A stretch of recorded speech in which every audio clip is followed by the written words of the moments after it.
We are going to continue on in Unit 4 discussing oxidation and reduction reactions. So we learned about oxidation and reduction in the last lecture. Now we're going to talk about half reactions. So in a chemical reaction, oxidation and reduction always occur together. If one substance is gaining electrons, another substance must be losing electrons. So in this case, we have silver reacting with copper. So the reactions can be split apart, giving two half reactions. So silver is going from silver plus 1 to silver 0. So it must be gaining an electron. And actually, to make it 0, it's 2 electrons. So this is the reduction half reaction. And now for the copper. Copper is going from 0 to plus 2. So it is losing 2 electrons. So this is the oxidation half reactions. Half reaction. So the two half reactions we get by splitting apart the reaction are this reduction half and the oxidation half. And that brings us to the term reducing agent and oxidizing agent. So the substance which is undergoing oxidation is causing something else to undergo reduction. So this is the reducing agent undergoes oxidation. It's very confusing. And it causes reduction. The oxidizing agent, this undergoes reduction, causing oxidation. Okay, so our oxidizing agent undergoes reduction. So in this case, silver is our oxidizing reagent or oxidizing agent. And copper is undergoing oxidation, so it causes reduction. So this is our reducing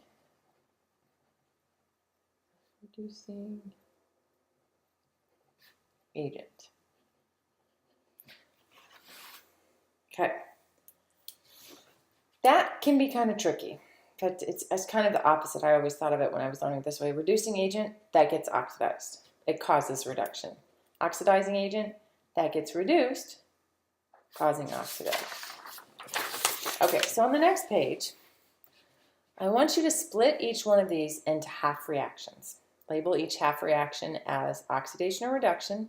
And then in the full reaction, I want you to identify the oxidizing agent and the reducing agent. So now is a good time to hit pause. Try these on your own. You can be easily misled with these reduction oxidation reactions. You can think you get it when I'm going through it with you, and then when you are on the test or on a quiz, you're like, I have no idea what she's talking about, and it's very easy to get confused. So I definitely want you to hit pause, try to work through these, and if you're struggling, that's okay. You can always hit play and find the solution.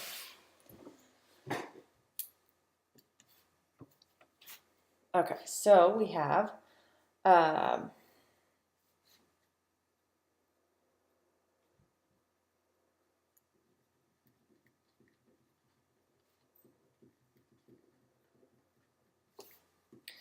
reduction half reaction,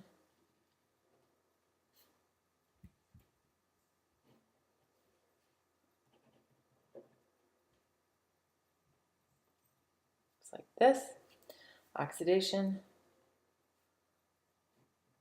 looks like this.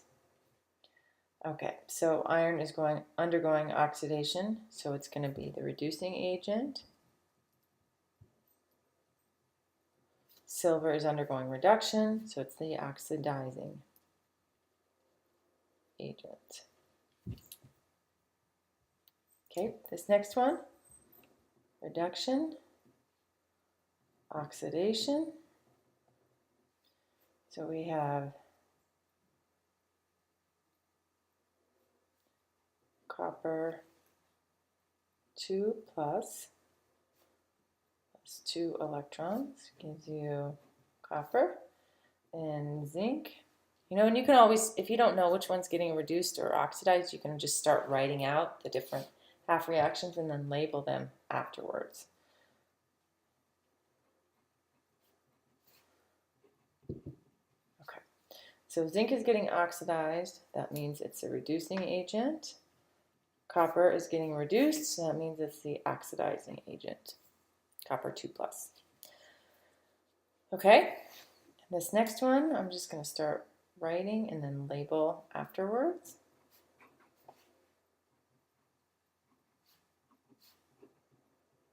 So this is oxidation. This is reduction. So Au plus 1 going to Au. So 2 of these, 2 electrons. So gold plus 1 is getting reduced. That must mean it's an oxidizing agent. And then lead will be the opposite. So lead is getting oxidized, so it's the reducing agent. Okay, magnesium going to magnesium plus 2 electrons. Nickel plus 2 electrons. So this is oxidation. This is reduction. Magnesium is getting oxidized, so that's the reducing agent. Nickel is getting reduced, so that's the oxidizing agent. Okay, and the last one, we have aluminum going to aluminum plus 3. So this is oxidation, and then this one will be reduction. So I have Cn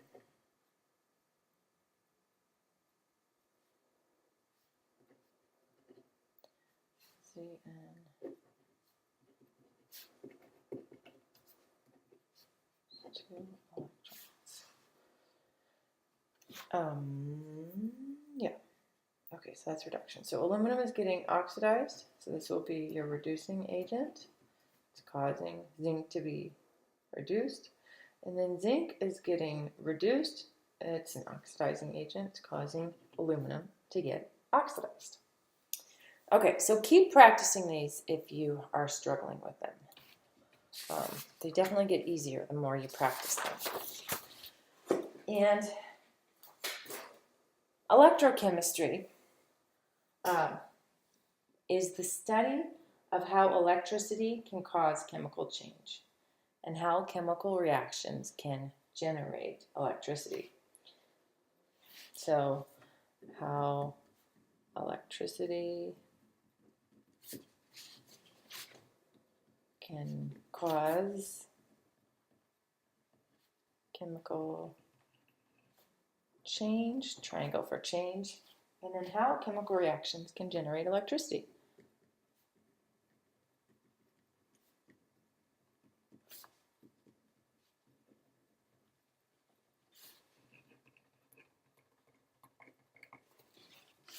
Okay, so oxidation reduction reactions transfer electrons.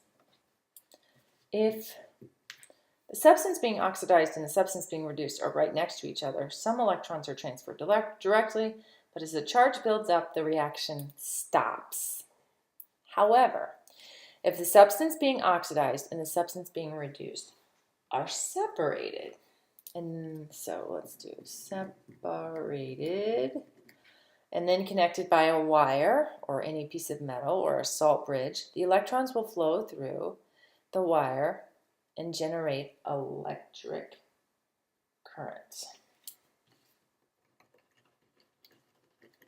So it's a really important part of electrochemistry and how batteries work, that if you have the substance being oxidized and the substance being reduced right next to each other, some electrons are transferred directly, but as the charge builds up, the reaction stops.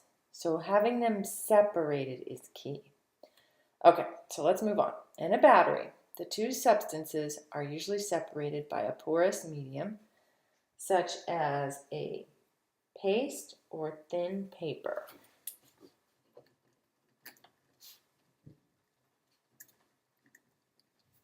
The metal cap on the end of the battery allows the electrons to move between the two substances.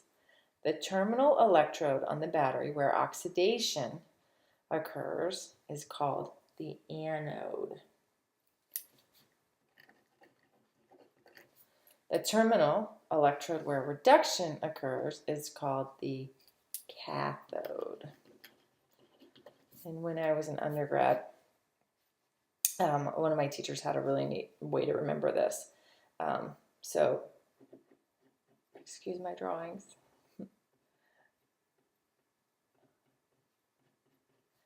Okay, so you have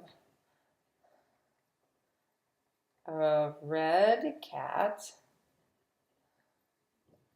So this is a red cat. Now this one might be, I can draw cats pretty well, but the next one, we'll see.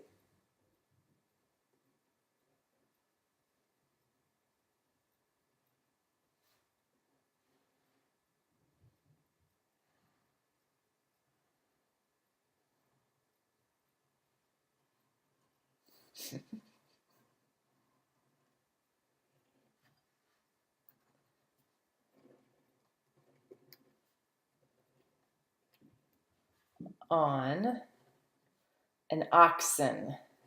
Ox. Okay. So red cat on an oxen. So reduction takes place at the cathode. Oxidation takes place at the anode. Okay. So we'll talk about some of these batteries, different battery types. And these are ones that might jump out at you the next time you need to buy a battery, whether it's a AAA battery, whether it's a rechargeable battery, whether it's a laptop battery. Okay, so a dry cell battery is a standard alkaline battery used in flashlights, etc. Zinc is oxidized to Zn plus 2. Okay, so that's oxidized. And then the other half reaction, MnO2 is reduced to Mn2O3. So this is ox, this is reduction. This is high voltage, long lasting, cannot be recharged. High voltage, long lasting, no recharge. Okay, so the small button type batteries in cameras, calculators, watches, that type of thing. Again, we're dealing with zinc getting oxidized to zinc. And then we have mercury getting reduced to Ag. So this is oxidation, this is reduction. So this is long life, lightweight, but expensive. And pretty recently in the news, there was a story that I read about a toddler eating one of these batteries, and she died. So you have to be really careful with these small button-type batteries, especially with children, because the results can be devastating. So something to keep in mind if you are in contact with little ones, if you have stuff around, like sometimes these button batteries are in the backs of books, books that play music, things like that. They make noise when you push the different buttons. So a lot of times you'll see, to maybe your chagrin, that you have to, get a screwdriver out to change this battery. And there's a good reason why it requires a screwdriver, because you do not want your little ones eating batteries. Okay, lead storage batteries. So this would be a car battery. Okay, so lead being oxidized to Pb.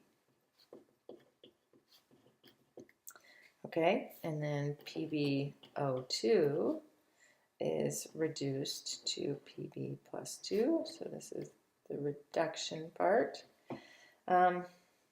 This is rechargeable, but heavy. And these small button type batteries up here, you cannot recharge them, just like the dry cell batteries. Okay, the nickel cadmium battery, so this is like your laptop battery. Cadmium is oxidized to cadmium plus 2. Nickel is reduced to nickel hydroxide, so this is the oxidation, and this is the reduction. A lot of these reduction half reactions and batteries are a little bit more complicated than what we covered in this course, so if you're wondering why I'm not going into great detail, won't be covered. Okay, so these are rechargeable, lightweight, and expensive. Okay, and the last type of battery is a fuel cell, where H2 is oxidized to H2O, O2 is reduced to H2O. The nice thing about a fuel cell is it's clean, non-polluting,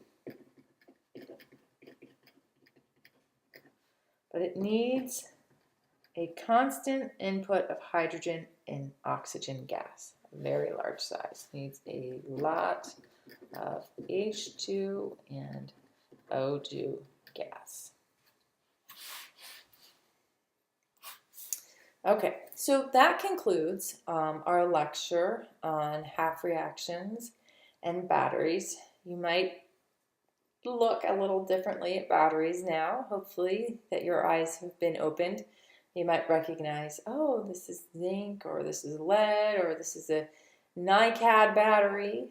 And I hope everybody's safe with batteries. They can be very helpful. But I will see you next time for more Unit 4.